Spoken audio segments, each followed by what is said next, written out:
جاگیرداری اور جاگیردارانہ کلچر، مصنف ڈاکٹر مبارک علی۔ دوسرا باب، فیوڈلزم کا زوال۔ تاریخی عمل ایک جگہ ٹھہرا ہوا نہیں رہتا، زندگی بدلتی رہتی ہے۔ زمانے کے تقاضے جدتوں کے خواہش مند ہوتے ہیں۔ ادارے اور روایات ان بدلتے ہوئے حالات میں خود کو ڈھالتے رہتے ہیں، مگر ایک مرحلہ آتا ہے جب ان کی افادیت ختم ہو جاتی ہے۔ فیوڈلزم کے ادارہ نے یورپ میں 18ویں صدی تک خود کو قائم رکھا، مگر جب صنعتی اور ٹیکنالوجیکل ایجادات نے تبدیلیاں شروع کیں تو اس ادارے کے استحکام میں دراڑیں پڑنی شروع ہو گئیں۔ اب شہروں میں پیشہ وروں کی انجمنیں ہوا کرتی تھیں، مگر ان کے پاس زائد سرمایہ کی کمی تھی، اس لیے وہ بڑی صنعتیں نہیں لگا سکتے تھے۔ ان کا انحصار کاریگروں کی پیداوار پر تھا، لیکن آہستہ آہستہ ہول سیل تاجروں کا ایک طبقہ ابھرنا شروع ہوا کہ جو کاریگروں کے سامان کو فروخت کرتا تھا، مگر اس کا پیداوار سے کوئی واسطہ نہیں تھا۔ ابتدا میں کاریگر اور تاجر دونوں گلڈ یا انجمن کے ممبر ہوا کرتے تھے۔ بعد میں انہی کاریگروں نے کہ جو خوشحال تھے پیداوار سے اپنا تعلق ختم کر کے ہول سیل کا کاروبار شروع کر دیا۔ تاجروں کے لیے شہروں کی بڑی اہمیت تھی کیونکہ یہی ان کی سرگرمیوں کے مرکز تھے، اس لیے انہوں نے اس کے نظم و نسق کو سنبھالا۔ ان کی ان کوششوں میں بادشاہ یا حکمران نے بھی ان کا ساتھ دیا، کیونکہ وہ ان کے ذریعے سے فیوڈلز کا اثر کم کرنا چاہتے تھے۔ یہی وجہ تھی کہ فرانس میں تاجروں کے اثر کی وجہ سے بادشاہ کے انتخاب سے فیوڈلز کو خارج کر دیا گیا۔ 1250 میں یہ تبدیلی آئی کہ رعیت کی جانب سے وفاداری کا عہد اب فیوڈلز کے بجائے بادشاہ سے ہونے لگا، اور بڑے بڑے فیوڈل لارڈ بادشاہ کے درباری ہو گئے۔ لہٰذا شاہی سرپرستی، نئے سمندری راستوں کی دریافت، امریکہ کی سرزمین، ایشیا اور افریقہ کی نو آبادیات کی تجارتی روابط، سرمایہ کی آمد اور منافع کے نتیجے میں نئی ایجادات کی سرپرستی، ان سب عوامل نے یورپ میں بورژوازی طبقہ پیدا کیا۔ اس طبقہ کو اپنے مفادات کے تحفظ کے لیے سیاسی اقتدار اور اختیارات کی ضرورت تھی، اس لیے انہوں نے فیوڈل نظام کو چیلنج کیا۔ یورپ میں فیوڈلزم کا زوال 3 طریقوں سے عمل میں آیا۔ ایک، نیچے سے آنے والی معاشی تبدیلیاں اور ان کے نتیجے میں اصلاحات۔ دوسرے، انقلابی اقدامات، اور تیسرے، حکمران طبقے کی جانب سے اوپر سے اصلاحات کے ذریعے نظام کو بدلا گیا۔ معاشرے میں تبدیلی کے 2 اہم ذریعے ہوتے ہیں۔ ایک تو اصلاحات کے ذریعے سے معاشرے کے نظام اور ڈھانچہ کو بدلا جاتا ہے۔ اگر قدیم ادارے ان اصلاحات کے لیے تیار نہ ہوں تو تشدد اور انقلاب کے ذریعے سے ان کو ختم کر دیا جاتا ہے۔ اصلاحات کے ذریعے ترقی ارتقائی طور پر ہوتی ہے، مگر انقلاب تبدیلیوں کو تیزی کے ساتھ لاتا ہے اور قدیم اداروں کو اکھیڑ پھینکتا ہے۔ ان عوامل کی وجہ سے یہ بحث رہی ہے کہ کیا اصلاحات کا ذریعہ انقلاب سے بہتر ہے؟ کیا اصلاحات کے ذریعے معاشرہ بغیر کسی انتشار اور برائی کے تبدیل ہوتا رہتا ہے اور ماضی سے اپنا رشتہ اچانک نہیں توڑتا؟ کیونکہ انقلاب بڑی بے دردی سے ماضی اور حال کو ایک دوسرے سے جدا کر دیتا ہے۔ اگر فوری طور پر نعم البدل ادارے اور روایات قائم نہ ہوں تو معاشرہ افراتفری کا شکار ہو جاتا ہے، لیکن انقلاب اس صورت میں آخری راستہ رہ جاتا ہے کہ جب اصلاحات کے تمام راستے بند ہو جاتے ہیں۔ یورپ میں فیوڈلزم کے زوال کو ہم انگلستان، فرانس اور پرشیا کے تناظر میں دیکھیں گے، کیونکہ ان ملکوں میں اس زوال کے راستے اور حالات جدا تھے۔ انگلستان میں فیوڈلزم کی جڑیں بڑی گہری تھیں۔ ان میں اور بادشاہ میں سیاسی اختیارات پر ہمیشہ سے تنازع رہا۔ بادشاہ کی یہ کوشش رہی کہ وہ فیوڈلز کے اثر کو کم کر کے مطلق العنان حیثیت اختیار کرے، جبکہ فیوڈلز اپنی خود مختاری برقرار رکھنا چاہتے تھے۔ 1215 میں انگلستان کے بادشاہ جان اور فیوڈلز کے درمیان میگنا کارٹا بڑا چارٹر عمل میں آیا کہ جس میں بادشاہ اور فیوڈلز کے اختیارات کا تعین ہوا، مگر جب اسٹورٹ خاندان کے دور میں چارلز اول اور پارلیمنٹ کے درمیان خانہ جنگی ہوئی 1642 تا 1649، تو اس نے بادشاہ کی طاقت کو کمزور کر دیا اور فیوڈلز کا پارلیمنٹ میں اثر بڑھ گیا۔ اس کے بعد سے یہ سوال اہم رہا کہ حکومت کرنے کا اختیار کس کو ہے، بادشاہ کو یا پارلیمنٹ کو۔ 1688 کے انقلاب اور 1689 کے بل آف رائٹس نے بادشاہ کے اختیارات کو اور محدود کر دیا۔ اگرچہ اس سے فیوڈلز کی حیثیت مضبوط ہوئی، مگر اس کے ساتھ ہی دوسرے طبقوں کو اس سے یہ سبق ملا کہ وہ بھی اپنی طاقت و اثر سے اپنے لیے حقوق حاصل کر سکتے ہیں۔ 17ویں صدی میں انگلستان میں دو اہم تبدیلیاں آئیں۔ ایک تو زراعتی انقلاب تھا جس نے فیوڈلز کے طبقے کو مزید دولت اور سیاسی اختیارات دیے۔ دوسرے اس کے نتیجے میں صنعتی انقلاب آیا جس نے اس نظام پر کاری ضرب لگائی۔ انگلستان کے فیوڈل نظام کی ایک خاص بات یہ تھی کہ اس میں زمین کو پوری طرح سے استعمال نہیں کیا جاتا تھا۔ ایک فیوڈل لارڈ کے پاس بعض اوقات زمین ایک جگہ نہیں ہوتی تھی بلکہ مختلف جگہوں پر بکھری ہوئی ہوتی تھی، اس لیے ان تمام بکھرے ہوئے ٹکڑوں پر کاشت پر کم توجہ دی جاتی تھی۔ اس کے علاوہ کسانوں کو ایک جگہ سے دوسری جگہ جانے میں کافی وقت لگ جاتا تھا۔ زمین کو کچھ فصلوں کے بعد بغیر کاشت کے چھوڑ دیا جاتا تھا تاکہ وہ زرخیز ہو سکے۔ چونکہ فیوڈل تمام زمین پر کاشت نہیں کر سکتا تھا، اس لیے اس نے یہ زمین اجارہ پر کسانوں کو دے دی، جن سے یومن کا طبقہ ابھرا۔ چونکہ یہ طبقہ زمیندار نہیں تھا، اس لیے زمین پر خود کاشت کرتا اور اپنی آمدنی میں اضافہ کرتا۔ یومین کا یہ طبقہ انگلستان کی تاریخ میں آزاد اور مہم جو کی حیثیت سے ابھرا۔ 17ویں صدی میں اس بات کی تحقیق شروع ہوئی کہ زراعت کو کیسے بہتر بنایا جائے۔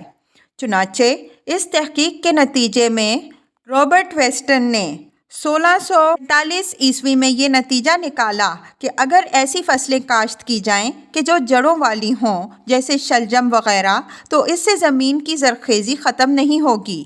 ایک اور طریقہ جس کی سفارش کی گئی تھی وہ یہ تھا کہ کچھ فصلوں کو باری باری سے بویا جائے۔ اس کی وجہ سے زمین کو بغیر کاشت کے چھوڑنے کی نوبت نہیں آئے گی۔ آرتھر لنگ نے انگلستان کے طریقہ زراعت میں انقلابی تبدیلیاں کیں۔ اس کی دلیل یہ تھی کہ جب تک زمین کو باڑ لگا کر بڑے بڑے پلاٹوں میں محفوظ نہیں کیا جائے گا، اس وقت تک وہ زیادہ پیداوار نہیں دے سکے گے۔ کھیتوں کو باڑ لگا کر یا احاطوں کے ذریعے محفوظ کرنے کے لیے 1760 سے 1800 تک 1100 قوانین پاس ہوئے۔ اس طرح 30 لاکھ ایکڑ زمین کو باڑ لگا کر محفوظ کر لیا گیا۔ چونکہ یہ طریقہ فیوڈلز کے مفاد میں تھا اور پارلیمنٹ میں ان کی اکثریت تھی، اس لیے یہ قوانین آسانی سے پاس ہو گئے۔ کھیتوں کو باڑ کے ذریعے محفوظ کرنے کی وجہ سے زمینوں پر فیوڈلز کا اور زیادہ قبضہ ہو گیا۔ اس کی وجہ سے گاؤں کی کھلی اور بیکار زمین ختم ہو گئی۔ اس کا اثر کسانوں پر زبردست پڑا۔ چھوٹے کسان ختم ہو گئے اور ان کی حیثیت کھیت مزدور کی ہو گئی۔ فیوڈلز کا زمینوں پر قبضے کی وجہ سے یومین کا طبقہ پھر ختم ہو گیا۔ ان کے خاتمے سے دیہات میں جو ایک آزاد اور مہم جو طبقہ تھا وہ کسانوں کے جمع غفیر میں مل گیا۔ سیاسی طور پر فیوڈلز کا اثر پہلے کے مقابلے میں اور بڑھ گیا۔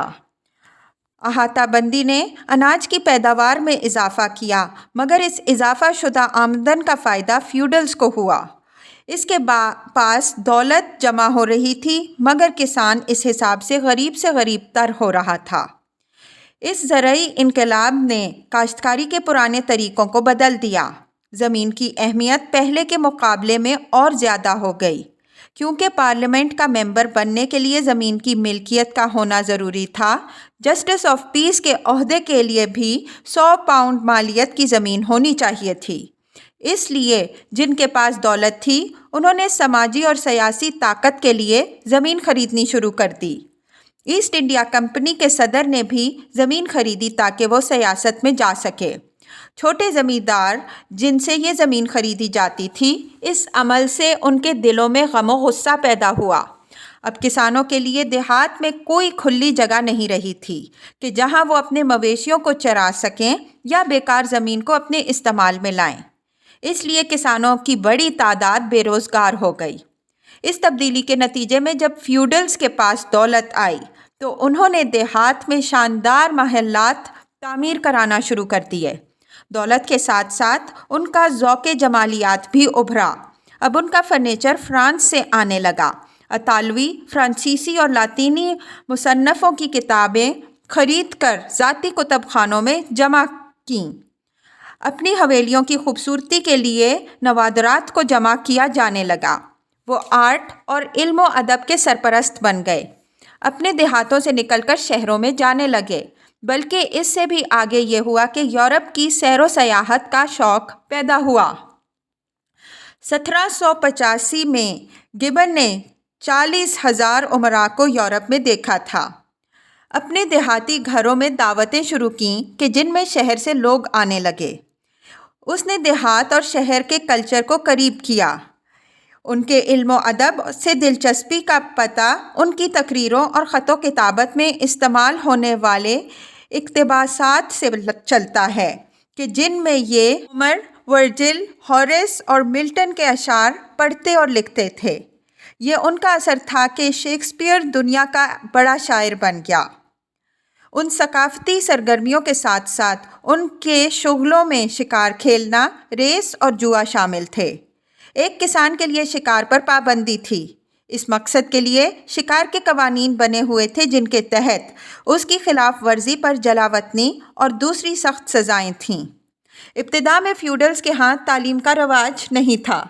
اگر ان کے بچے پڑھتے تھے تو دوسرے عام بچوں کے ساتھ، مگر اب ان کے بچوں کے لیے اسکول کے بجائے گھر پر ٹیوشن کے ذریعے پڑھانے کا رواج ہوا۔ بعد میں ان کے لیے علیحدہ سے اسکول اور یونیورسٹیاں بن گئیں۔ پارلیمنٹ میں جانے کے لیے یہ کسی کالج میں 2 سال کے لیے تعلیم حاصل کرتے تھے۔ چونکہ قانون کے مطابق جائیداد کا وارث بڑا لڑکا ہوتا تھا، اس لیے چھوٹے لڑکوں کے لیے فوج، سیاست اور ڈپلومیسی کے محکمے تھے۔ ان میں سے کچھ صنعت و حرفت اور تجارت میں بھی جانے لگے۔ دولت کی اس بہتات کا اثر ان کی طرز زندگی پر بھی پڑا۔ دوستوں کو تحفے تحائف دینے، لڑکیوں کو قیمتی جہیز دینے کا رواج شروع ہو گیا۔ ان کے اس رویے کی وجہ سے تاجر طبقے نے منافع کمانا شروع کر دیا۔ اس نے فیوڈلز کی ضروریات پوری کر کے جو دولت کمائی، اسی بنیاد پر اس نے بالآخر فیوڈلز کے طبقے کو شکست دی۔ زراعتی انقلاب کے منفی اثرات کسانوں پر پڑے۔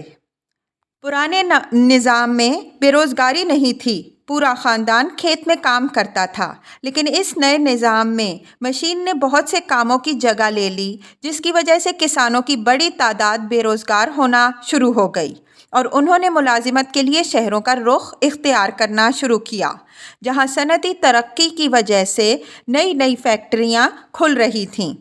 چونکہ صنعت کار کو کم تنخواہ پر مزدوروں کی ضرورت تھی، اس لیے اس نے کسانوں کی شہروں میں آمد کو خوش آمدید کہا۔ آبادی کی اس منتقلی کی وجہ سے دیہات کی اہمیت کم لانا اور شہروں کا عروج ہونا شروع ہو گیا۔ صنعتی ترقی نے صرف بورژوا طبقے ہی نے حصہ نہیں لیا، بلکہ فیوڈل لارڈز نے بھی اس سے فائدہ اٹھایا۔ جن کی زمینوں پر کانیں تھیں، انہوں نے لوہے اور کوئلے کی وجہ سے منافع کمایا، لیکن ٹیکسٹائل کی صنعت میں نیا ابھرتا ہوا متوسط طبقہ تھا۔ ان دونوں طبقوں نے اپنے مفادات کے تحفظ کے لیے سیاسی اقتدار میں زیادہ سے زیادہ حصہ لینے کی کوشش کی۔ اسی کے نتیجے میں پارلیمانی اصلاحات کی تحریکیں چلیں، جن کی ابتدا 1832 عیسوی میں ہوئی۔ ان اصلاحات کے نتیجے میں زمین اور دولت دونوں کی مساوی حیثیت ہو گئی۔ ان تبدیلیوں نے انگلستان کے فیوڈل نظام کو مرحلہ وار ختم کیا۔ اس ماحول میں فیوڈلز کو بھی یہ احساس ہوتا رہا کہ انہیں اپنی بقا کے لیے بورژوا طبقے کو مراعات دینی ہوں گی۔ اس لیے وہ آہستہ آہستہ اپنے نظام کی مراعات سے دستبردار ہوتے رہے اور خود کو تبدیل شدہ حالات میں ایڈجسٹ کرتے رہے۔ ان کے اس عمل سے انقلاب کی راہیں رک گئیں۔ خود بورژوا بھی انقلاب کے حامی نہ تھے، اس لیے انہوں نے بھی اصلاحات کے ذریعے تبدیلی کو ترجیح دی۔ فرانس میں انگلستان کے برعکس فیوڈلزم کا خاتمہ مرحلہ وار اصلاحات کے ذریعے نہیں ہوا بلکہ انقلاب کے ذریعے ہوا۔ اس کی ایک وجہ ان دونوں کے فیوڈل ڈھانچہ کا فرق تھا۔ انگلستان میں فیوڈلز سیاست اور انتظامیہ میں حصہ لیتے تھے، جبکہ فرانس میں انتظامیہ کو ریاست کے عہدیداروں پر چھوڑ دیا گیا تھا۔ اس کے علاوہ یہ بورژوا طبقہ میں نہ تو شادی کرتے تھے اور نہ اپنے چھوٹے لڑکوں کو تجارت میں آنے دیتے تھے۔ انگلستان کا فیوڈلز دیہات میں رہتا تھا اور اپنی جائیداد کے معاملات سے باخبر ہوتا تھا۔ فرانس میں فیوڈلز شہروں میں رہتے تھے، اس لیے یہ جائیداد کے بارے میں کم ہی جانتے تھے۔ اس فرق کی وجہ سے انگلستان کے فیوڈلز کا وژن فرانسیسی لارڈ کے مقابلے میں زیادہ وسیع تھا۔ وہ پارلیمنٹ کی سرگرمیوں میں پورا شریک ہوتا تھا اور سیاست کے ذریعے اپنے مفادات کا تحفظ کرتا تھا۔ اس نے زراعتی اصطلاحات کو بھی فروغ دیا، نئی فصلیں روشناس کرائیں، مویشیوں کی نسل بڑھائی، کھیتوں کو محفوظ کیا اور کسانوں سے اپنا تعلق برقرار رکھا۔ فرانس کا فیوڈل اپنے طبقاتی غرور میں سب سے الگ تھلگ تھا۔ وہ دوسرے طبقوں سے کوئی رابطہ اور واسطہ نہیں رکھتا تھا، اس لیے اسے اندازہ نہیں ہوتا تھا کہ لوگ کیا سوچ رہے ہیں اور ان کی خواہشات کیا ہیں۔ فرانس میں فیوڈلز دو طبقوں میں تقسیم تھے۔ ایک امرائے شمشیر جو ابتدائی جرمن فاتحین کی نسل سے اپنا تعلق جوڑتے تھے کہ جنہوں نے اپنی بہادری اور شجاعت سے زمینوں پر قبضہ کیا تھا۔ دوسرے طبقے میں امرائے جبہ و قبہ آتے تھے کہ جنہیں یہ امتیاز اپنے عہدوں کی وجہ سے ملا تھا، اس لیے یہ امرائے شمشیر سے رتبے میں کم تھے۔ فرانس نے بڑے فیوڈل لارڈز دربار میں رہتے تھے۔ یہ لوئی چہارم کی پالیسی کے تحت ہوا تھا، کیونکہ طاقتور فیوڈلز ہمیشہ بادشاہ کے اختیارات اور اس کے اقتدار کو چیلنج کرتے تھے اور جب موقع ملتا تو بادشاہ کے خلاف بغاوتیں کرتے تھے۔ اس لیے ان کی سازش اور طاقت کو توڑنے کے لیے انہیں ورسائی میں بلا کر وہاں دربار میں رہنے پر مجبور کیا۔ اس کے دو فائدے ہوئے، ایک تو اب یہ کہ بادشاہ کی نظروں کے سامنے رہنے لگے، دوسرے وہاں رہنے کی وجہ سے ان کے اخراجات اس قدر بڑھ گئے کہ وہ ان کی آمدنی سے پورے نہیں ہوتے تھے۔ اس وجہ سے ان کی مالی حالت ہمیشہ خراب رہتی تھی اور یہ قرضوں میں جکڑے رہتے تھے۔ دربار میں رہنے کی وجہ سے ان کی آزادی اور خود مختاری ختم ہو گئی اور درباری ماحول نے ان میں خوشامد اور چاپلوسی کو پیدا کیا۔ اپنی جائیدادوں سے دور رہنے کی وجہ سے ان کا رشتہ زمین اور کسانوں دونوں سے ٹوٹ گیا۔ وہ دیہات کی زندگی کے بجائے شہر کی پکی پرتعیش زندگی کا شکار ہو گئے۔ یہی وجہ تھی کہ ان میں سے اکثر کو اپنی جائیداد کے بارے میں کچھ معلوم نہیں تھا۔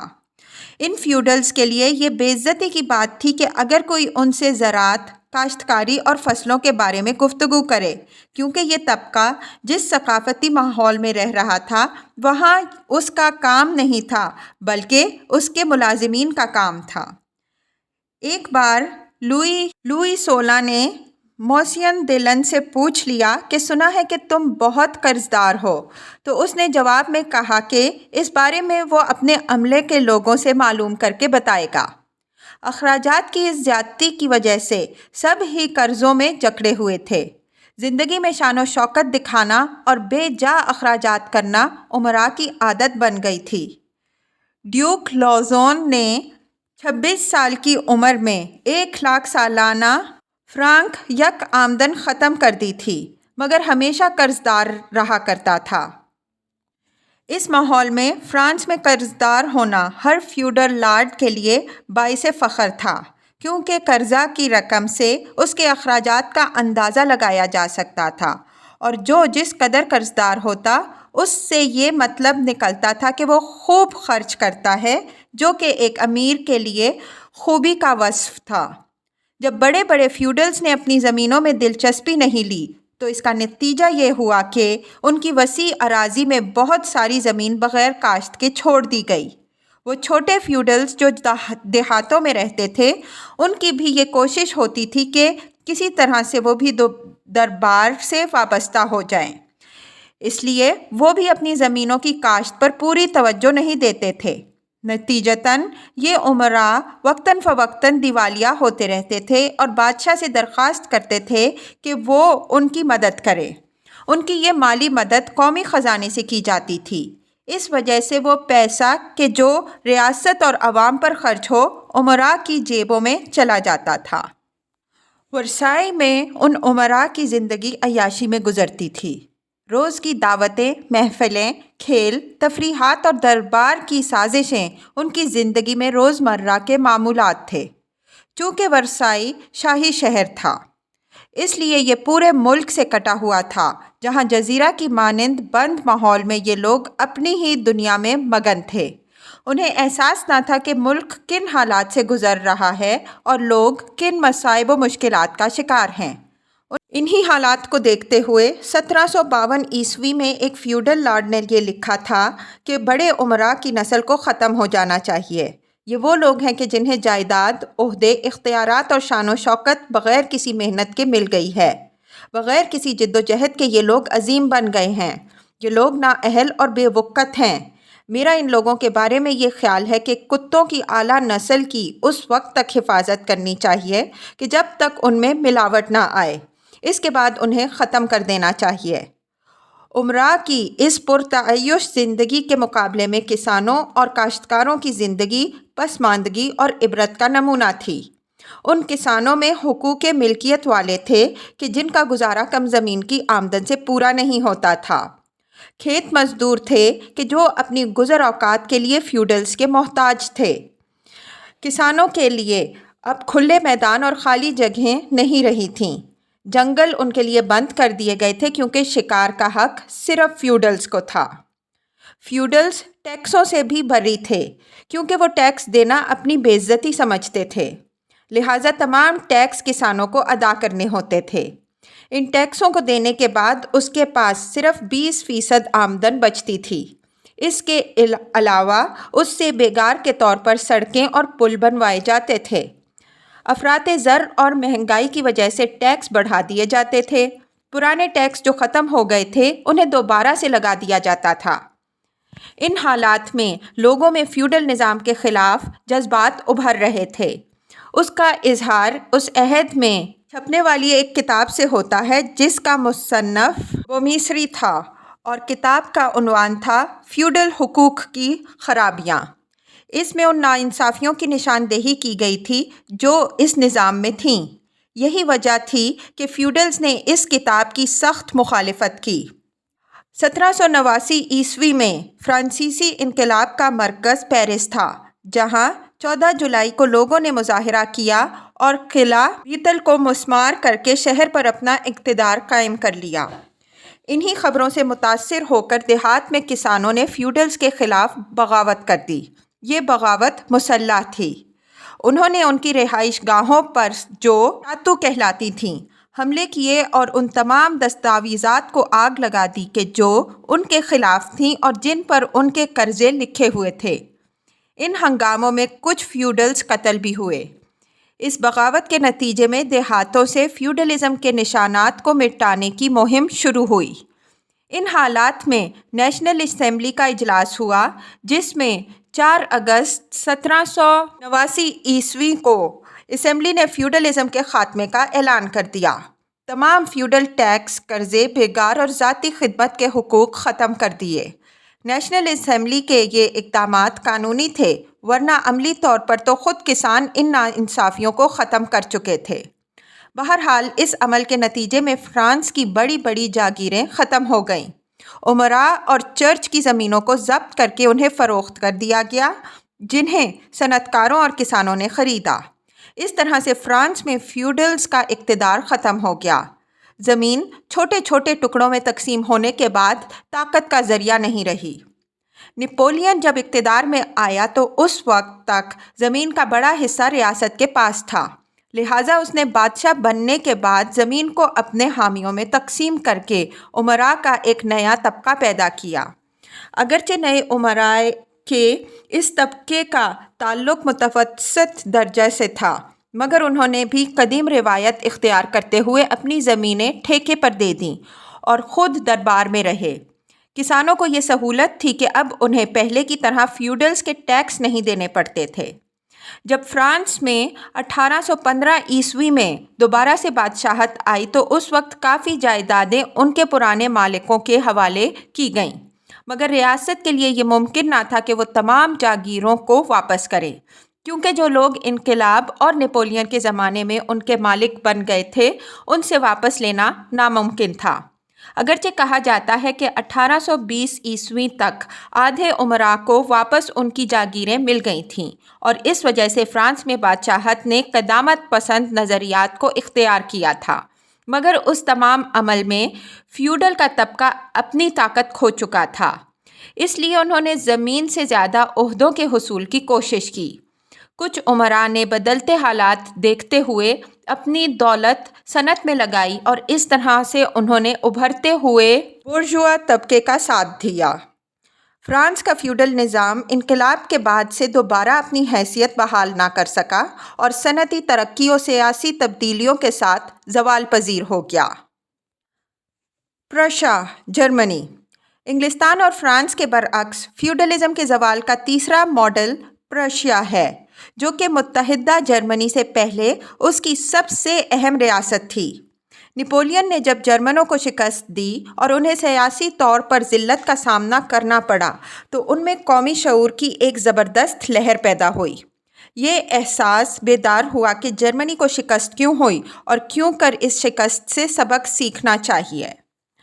جب انہوں نے حالات کا تجزیہ کیا تو وہ اس نتیجے پر پہنچے کہ جرمن قوم کی شکست کی وجہ نا اتفاقی، ریاستوں کی باہمی چپقلش اور ان کا فیوڈل نظام ہے۔ اس وقت جرمنی کا فیوڈل نظام بڑا مستحکم تھا، ذرائع پیداوار پر انہی کا قبضہ تھا، فوج و انتظامیہ، تمام بڑے عہدے ان کے پاس تھے۔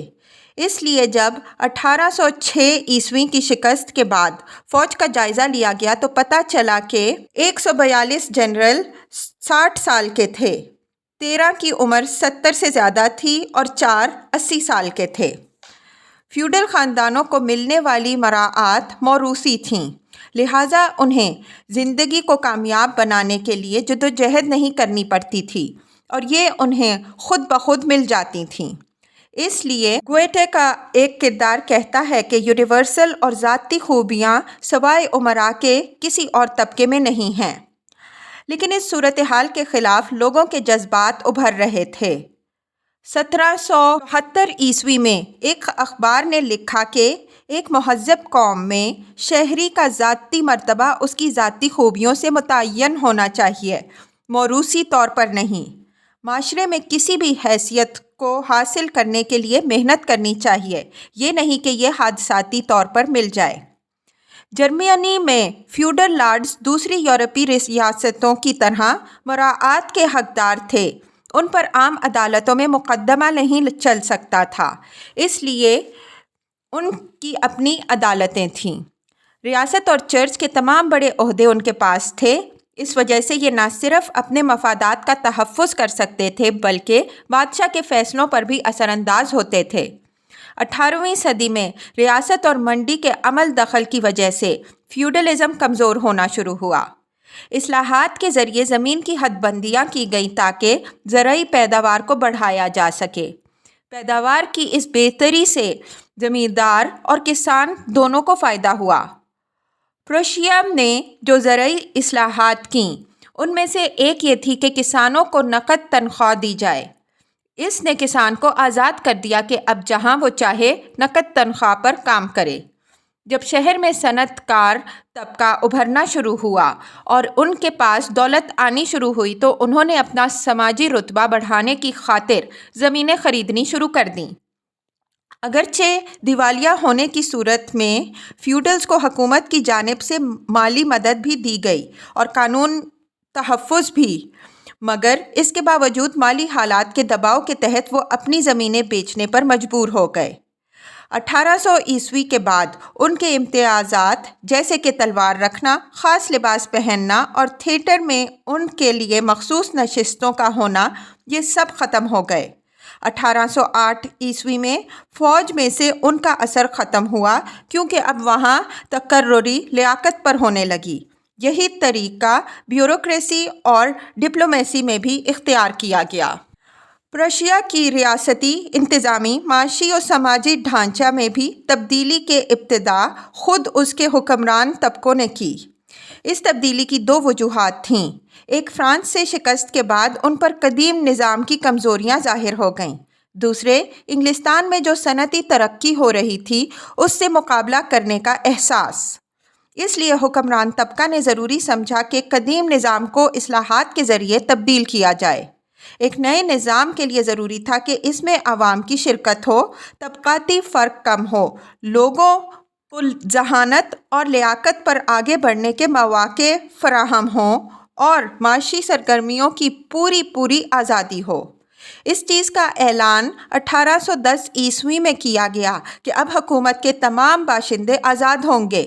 کسانوں کو قرضوں اور موروثی غلامی سے نجات اور زمین پر ان کا حق کی ملکیت تسلیم کرنے کا اعلان ہوا۔ زمین کی اس آزادانہ خرید و فروخت کی وجہ سے مالدار تاجروں نے زمینیں خریدنی شروع کر دیں۔ جب کسان آزاد ہوئے تو فیوڈل لارڈز بے سہارا ہو گئے۔ قانونی تحفظ جو اب تک انہیں ملا ہوا تھا، جب اسے لے لیا گیا تو ان کی سماجی و معاشی طاقت پر کاری ضرب لگی۔ اس مرحلے پر انہوں نے حالات سے مجبور ہو کر اپنی زمینیں بیچنا شروع کر دیں۔ اگرچہ ان اصلاحات کی وجہ سے فیوڈلز نے بڑا احتجاج کیا اور ایک نے بادشاہ کو مخاطب ہو کر کہا کہ اگر رائل ہائنس مجھے اور میرے بچوں کو جائیداد اور خاندانی حقوق سے محروم کر دیں گے تو پھر آپ کے حقوق کن بنیادوں پر رہیں گے؟ لیکن پرشیا اور جرمنی میں فیوڈلزم اپنی افادیت ختم کر چکا تھا اور یہ ان کے قومی مفاد میں تھا کہ اس کا خاتمہ ہو تاکہ وہ یورپ کی دوسری ریاستوں سے مقابلہ کر سکیں۔ دوسرے یورپی ملکوں میں بھی فیوڈلزم کی جڑیں کمزور ہونا شروع ہوئیں۔ جب نیپولین نے بیلجیم اور رائن لینڈ میں چرچ کی زمینوں پر قبضہ کیا تو یہاں اس نے فیوڈل ٹیکس اور قرضوں کو ختم کر دیا اور زمینوں کو چھوٹے جاگیرداروں اور کسانوں میں تقسیم کر دیا تھا۔ پولینڈ اور روس میں فیوڈلز کی طاقت 1815 تک باقی رہی۔ اس کے بعد یہاں بھی کسانوں کو آزاد کرنا پڑا، مگر اسے زمین کی ملکیت کے حقوق نہیں دیے گئے۔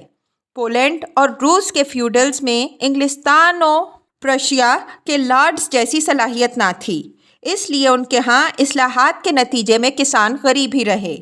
اس فرق کو مغربی اور مشرقی یورپ کی اقتصادی ترقی کی روشنی میں دیکھا جا سکتا ہے، لیکن 18ویں صدی کے آخر تک فیوڈلزم کا ادارہ یورپ میں اپنی ساخت کھو چکا تھا۔